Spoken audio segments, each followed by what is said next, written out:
Le damos la bienvenida al doctor Guillermo Celi, ex candidato presidencial. ¿Cómo está usted, doctor Celi? ¿Bien? Jimmy, muchas gracias por la invitación, Nori, un gusto. ¿Le dio Omicron o no? Sí, bueno, ya 2 veces, pero ahí vamos. A 2 veces, ahí está reincidente.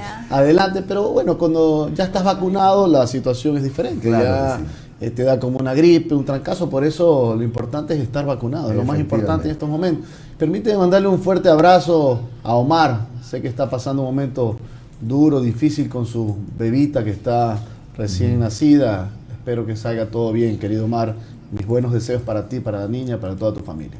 A ver, hablemos de la venta del Banco del Pacífico para comenzar. Es un proyecto que ya poco a poco va tomando forma, ya incluso se ha hablado de un precio base, que creo que algo así como 820 millones de dólares, etcétera. Y hace pocas horas acabamos de leer declaraciones del presidente del banco que dice incluso que ya hay algunos bancos internacionales interesados, es decir, que esa venta se va a dar posiblemente. Mi pregunta es, ¿debe venderse o no el Banco del Pacífico? A ver, la pregunta primero es, ¿el Estado debe o no tener un banco privado que se maneja privadamente, pero que a pesar de aquello, su principal accionista es la Corporación Financiera Nacional? Ya el Estado ecuatoriano tiene Corporación Financiera Nacional y Ban Ecuador o Banco de Fomento, del Tormento, como algunos le saben decir. ¿Qué hace entonces el Estado ahora con un banco, en este caso como el Banco del Pacífico?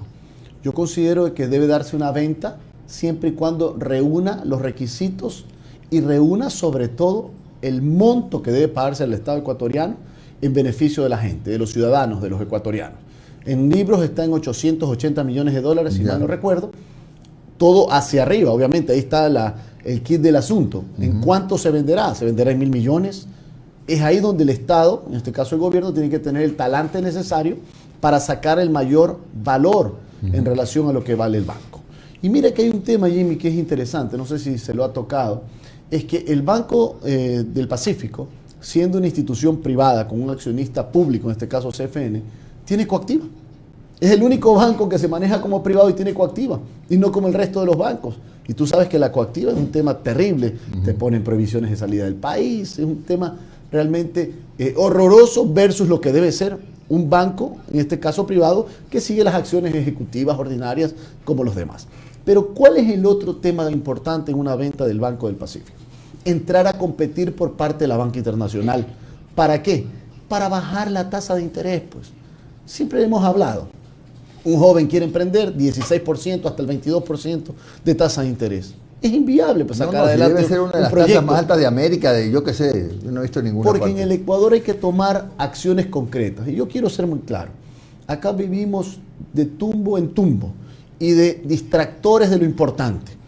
Ya se nos quiere distraer en el tema de que si se debe estudiar presencialmente o no, que yo creo que sí, es importante que nuestros niños y adolescentes vayan a las aulas, ya están vacunados, pero no vamos a los temas de fondo. El tema de fondo es la alta tasa de interés, la falta de empleo, la inseguridad que vive el país. Están utilizando algunos distractores para poder generar corrientes que cambien lo que realmente le importa al ciudadano y no necesariamente a la opinión pública. A ver, entonces en el tema del Banco del Pacífico, más allá de que sea un buen negocio, porque es una de las pocas empresas públicas exitosas, el Banco del Pacífico, más allá de que se diga que se lo ha querido, se ha querido minar su patrimonio, etcétera, etcétera, sigue siendo un negocio que genera utilidades. Entonces, estamos frente a la disyuntiva. O vendemos bien vendido, o no vendemos y nos arriesgamos a que se produzca un proceso de deterioro. Entonces usted dice, véndalo, pero véndalo bien.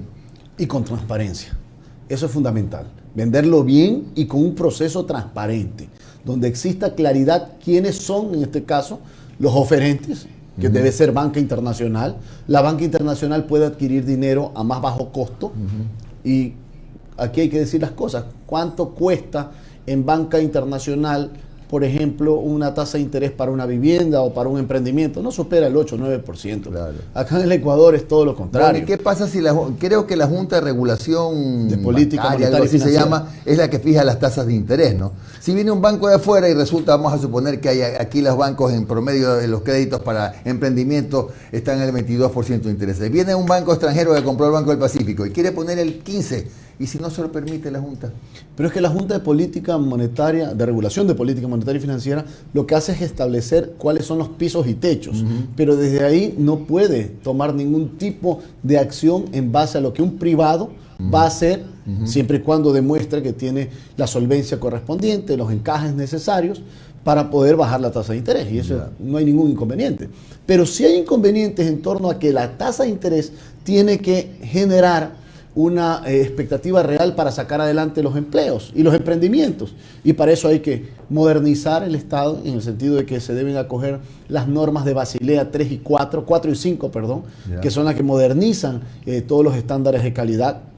Segundo, el impuesto a la salida de divisas es un tema terrible que encarece la tasa de interés. Y son elementos que hay que sincerarlos y hay que decir la verdad a los ecuatorianos para que esa tasa de interés baje. Más allá que hoy día con Ban Ecuador y con Corporación Financiera Nacional deben existir tasas preferenciales para diferentes tipos de emprendimiento o actividades. Por ejemplo, el sector agrícola es fundamental que se entregue oportunamente, pero no ahora en enero, cuando ya estamos en pleno invierno. El agricultor necesitaba la plata allá por el mes de septiembre. Pues quienes conocemos el campo sabemos de esto. Y lo otro, que yo hago un llamado a los legisladores, que no dejen trunco, y al presidente de la República, algo que es importantísimo, tomar una buena iniciativa, que es que por lo menos el 20% de la colocación del crédito en el país vaya destinado para el sector agrícola. Yo no me estoy inventando el agua tibia, esto lo hizo Colombia y miren cómo están los colombianos en materia agrícola. El problema es a qué tasa, y ese sí es un problema. Pero es que ahí debe existir una regulación que le permita que el sector productivo agrícola salga adelante, que es un gran generador de empleo. Oiga, y dígame una cosa, ¿por qué? Bueno, ok, se habla de la venta del Banco del Pacífico, ¿y por qué no se habla de vender los canales de televisión del Estado? A eso me iba a referir. ¿Qué hace el Estado con TC, con Gama TV y con un grupo bien amplio de radios en el Ecuador? Eso tiene que venderse. El gobierno anterior, que decía que en 6 meses lo vendía, y ya llevamos, o sea, el gobierno del expresidente, ya llevamos 14 años. ¿Y usted por qué cree que el Estado no debe tener un canal de televisión? ¿Qué hace el Estado administrando un canal de televisión? Y aparte tiene el otro, Ecuador TV, que ese sí es del Estado como tal. ¿Y qué tiene que ver con 2 canales que no tienen nada que hacer en el giro ordinario de la actividad de un gobierno que debe estar preocupado por la generación de empleo, por la lucha contra el narcotráfico, la delincuencia organizada y la delincuencia que vive en las calles del país? Esos son los temas importantes. Bueno, es probable que TC, como creo que sí, así es, sea rentable. Y si también es rentable el Banco del Pacífico, pues tampoco habría que venderlo. Bueno, ni el banco ni TC. Es que el banco y TC no son parte de la actividad de un Estado, de un gobierno. Tienen que venderse porque eso es lo peor que le puede pasar a un gobierno, el que sea. Uno dijo en 6 meses lo vendo, no lo ha vendido. El siguiente dijo lo mismo, 4 años, no lo vendió. El actual presidente ya 7, 8 meses y no se habla sobre este tema, que debe hacerlo inmediatamente. Nada tiene que hacer un gobierno, un Estado, manejando canales privados. Bueno, vamos a otro tema. Estamos viviendo efectivamente un clima de gran inseguridad, de violencia. Los delincuentes ya no estamos hablando de los casos de sicariato, que son verdaderamente vergonzosos, que nos han colocado a la altura de los países más violentos de América, donde reinan las bandas internacionales de narcotráfico. Pero aquí hasta los asaltos se están volviendo violentos, ¿no? ¿Qué salida le encuentra a usted que no sea seguir hablando lo mismo, que falta, que la ley, que el endurecimiento, que la gente porte armas? ¿Cuál es la salida para esta crisis tan grande de la que no han podido salir países como Estados Unidos, como México, como Colombia, a pesar del endurecimiento de las leyes, a pesar de que está la DEA, que ha estado el Papa? ¿Qué se puede hacer en este país chiquito? Jimmy, 2 acciones, una acción combativa firme y una acción preventiva. Me voy a referir a cada una de ellas rápidamente.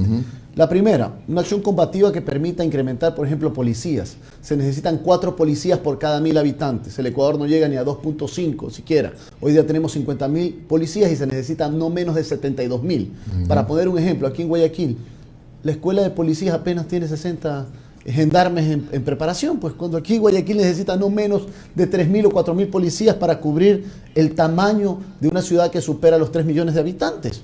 Entonces, en ese sentido, se necesita potencializar, hacer convenios inmediatos y apoyarse de la comunidad internacional, de Estados Unidos, Gran Bretaña, España, los países amigos, porque al crimen organizado no se lo combate solito.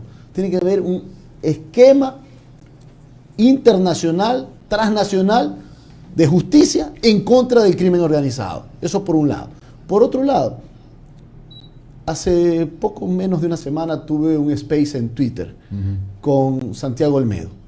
¿Qué dice la LOCEP? ¿Y qué dice el deber ser? Que cuando existe un tema en el cual un policía ha actuado en el uso progresivo de la fuerza o en el uso racional de la fuerza para poder defender su vida y la de los demás, el Estado ecuatoriano tiene que dar el presupuesto necesario para que se defienda. A los policías les cuesta vender lo poquito que tienen y a sus familias para defenderlo, para contratar un abogado. Y eso no puede seguir pasando. Luego de ya bastante tiempo, y le pregunté a Santiago si él tenía apoyo del Estado en materia presupuestaria, me dijo, no, estoy cubriendo los gastos desde mi lado familiar. Ayer el presidente, luego de tanto tiempo, más de casi un año, recién ordena que entreguen los recursos necesarios. Entonces, eso es lo que nos lleva a pensar. ¿Por qué ocurrió asesinatos atroces, como se acuerda la señora embarazada allá en Ibarra, que la policía no accionó su arma de dotación? 45 minutos tuve policía. ¿Ya? ¿Y qué decía? Porque los juicios, el juicio penal, el tema de los... Entonces, esto no puede seguir pasando. Hay 900 policías que están en la misma situación. Entonces, ¿qué es lo que digo yo? Y yo soy abogado. Estoy de acuerdo que hay que revisar el proceso, pero en ese proceso del cabo Olmedo no hay una buena valoración probatoria, no hay una buena valoración de los hechos materiales de una supuesta infracción. Y adicionalmente, parecería que los derechos humanos solo están del lado de los delincuentes y no de la gente, de los ciudadanos y de la policía. Bueno, en la reconstrucción de los hechos, de hecho, no estuvo el cabo Olmedo. Para empezar. Continúe, Noris.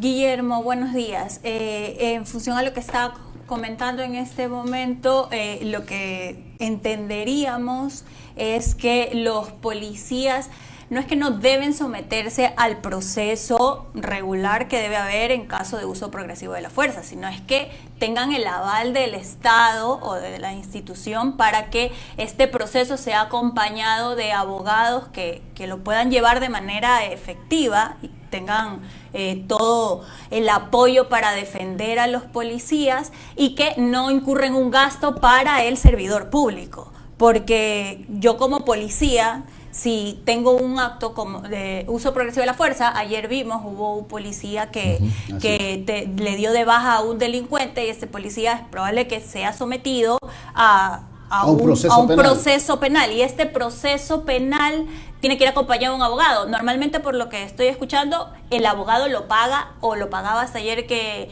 el presidente dio los recursos, lo pagaba el policía. O sea, salía del dinero y del sueldo. Y de sus familias. Exacto. Entonces eso es una barbaridad.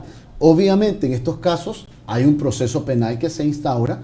Que está bien tenerlo. Es normal, porque también no se puede permitir que se sobrepase los límites del uso racional de la fuerza. Por supuesto, aquí nadie quiere transgredir los derechos humanos de nadie, pero lo que sí se debe respetar también son los derechos humanos del ciudadano que honradamente sale a trabajar, de esa mujer, de ese hombre, o del policía que defiende la vida del ciudadano y su propia vida. Y es ahí donde se necesitan los recursos. Pero estos temas también llegan a profundizar a lo que está pasando.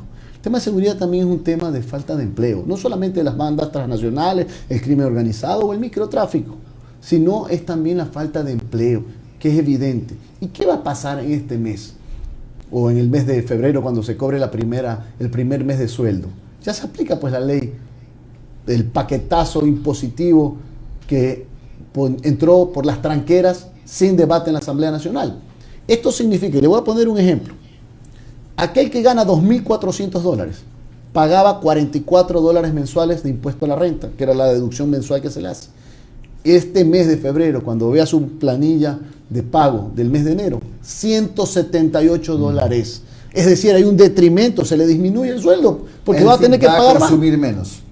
Y va a tener menos plata. Pero ese ecuatoriano o esa ecuatoriana ya se endeudó en su casita, en su carro, agua, luz, teléfono. Claro, porque la gente, la familia hace su presupuesto, pues.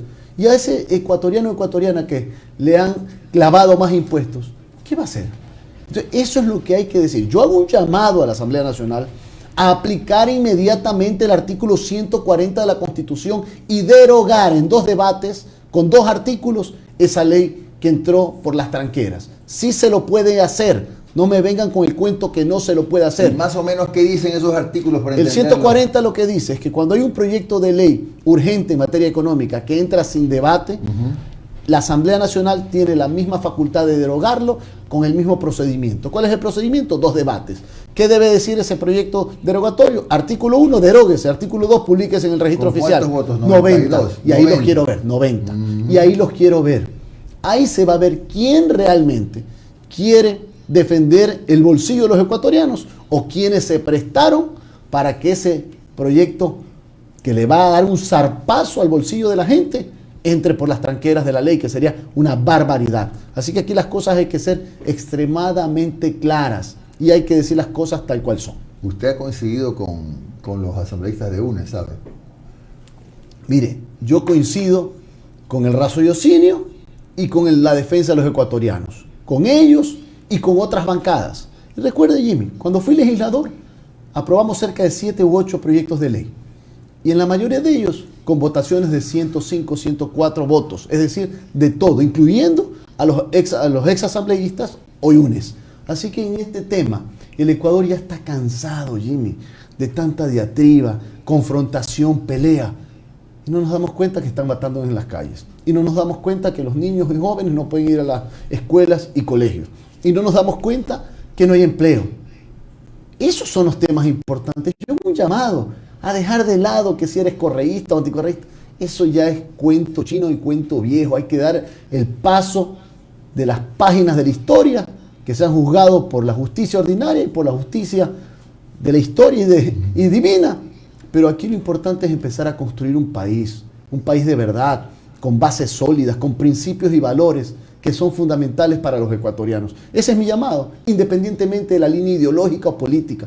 Tenemos que ponernos de acuerdo en 5 temas: empleo, emprendimiento, lucha contra la corrupción, lucha contra la delincuencia y un gran consenso para generar los grandes proyectos que necesita este Ecuador, que es inmediato. Guillermo, en función al tema de seguridad, ¿consideras que el hecho de que vengan más policías y fuerzas armadas a la ciudad, a Guayaquil específicamente, y salgan a las calles, va de alguna u otra manera a disminuir la delincuencia, a reducir? Se habla por un lado el gobierno de la delincuencia organizada y acentúan el tema que el combate va hacia allá, pero también vemos una delincuencia común que está matando a la ciudadanía al día a día. Y que en algún caso deben tener algún tipo de nexos. Relación. Y eso es lo preocupante. Pero aquí está la pregunta del millón. Usted, Noris, cuando viene acá a la radio, va recorriendo las calles de Guayaquil. Usted ve dónde están los señores gendarmes, se les da las facilidades. ¿Qué pasa con los patrulleros de policía que no tienen ni siquiera en algunos casos o tienen que hacer la vaca para ponerle el combustible? ¿Qué pasa con los patrulleros que están botados en algunos patios que no tienen reparación? ¿Por qué no renuevan y no mejoran o ponen los repuestos de los vehículos que están botados? ¿Dónde está la acción que debe ejercer la ministra de Gobierno? Y yo aquí le voy a dar datos claros. Del 1 de enero al 24 de enero, las 3 provincias más violentas o con muertes violentas son Guayas, Manabí y Los Ríos. ¿Por qué no se viene a cantonar la señora ministra aquí a Guayaquil y de Guayaquil salga a Manabí, a la provincia de Los Ríos, a poder tomar control sobre el crimen organizado y la delincuencia que está pasando? Eso es lo que tiene que hacer inmediatamente. Y ella recorrer, pues, para que vea. O si no, señor presidente, ponga un ministro o una ministra de gobierno que esté a la altura de las circunstancias. Pero esto no puede seguir pasando. ¿Cuáles son las estrategias para poder organizar a un sistema de lo que es la lucha contra el crimen organizado, en este caso de la fuerza pública, Policía Nacional y Fuerzas Armadas, para que vayan a monitorear, a recorrer los diferentes sectores del país, y en este caso de las provincias donde hay mayor crimen lamentable en los primeros días del año? Esos son los temas. Ahí veía un análisis que se ha incrementado en el 124% en lo que va del año versus el año pasado, los crímenes violentos Claro. en estas 3 provincias. Oiga, Guillermo, para finalizar, ¿va a ser candidato usted a alcalde de Puerto Viejo, prefecto de Manabí? Mire, yo estoy... El político, en este caso usted que está activo, Por supuesto. siempre tiene pues la aspiración legítima de seguir activando, ¿no? Por supuesto, pero quienes somos parte de una nueva generación, Jimmy, lo que nos preocupa sobre todo es dar ideas, propuestas, no solamente quedarnos en el lado del diagnóstico, que ya todos lo sabemos y usted iniciaba el programa diciéndolo así. Necesitamos dar este tipo de ideas, que son las que necesita el Ecuador para cambiar. Y yo por eso estoy conversando con varios sectores. Yo en este caso estoy encargado de la presidencia del movimiento de Suma. Estoy conversando con Otto Sonnenholzner, estoy conversando con Pedro Pablo Duar, con Pocho Jar en la provincia de Los Ríos. Estamos conversando con un gran grupo de gente en Santo Domingo, con el exprefecto Benítez. Estamos conversando. Yo hago un llamado a formar un gran frente que desde lo seccional, con usted, Jimmy, con usted también hay que conversar. Por supuesto que si usted también No, yo no hace soy, a mí no conmigo lo diga, no converse, no converse lo con- diga, no diga eso. Usted también tiene aspiraciones y son justas.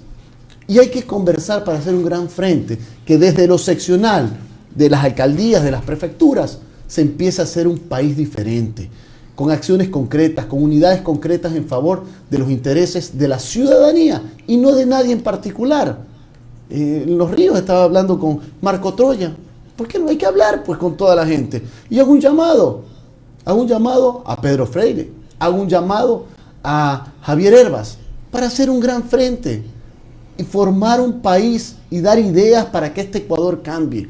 Yo no me quedo en el Ecuador de lamento y del llanto, sino en el Ecuador que lamenta lo que está pasando, pero sobre todo da propuestas constructivas para transformarlo con acciones pragmáticas, que es lo que quiere la gente. Gracias al doctor Guillermo Celi, ex candidato a la presidencia de la República, que ha estado con nosotros y actualmente presidente de Suma.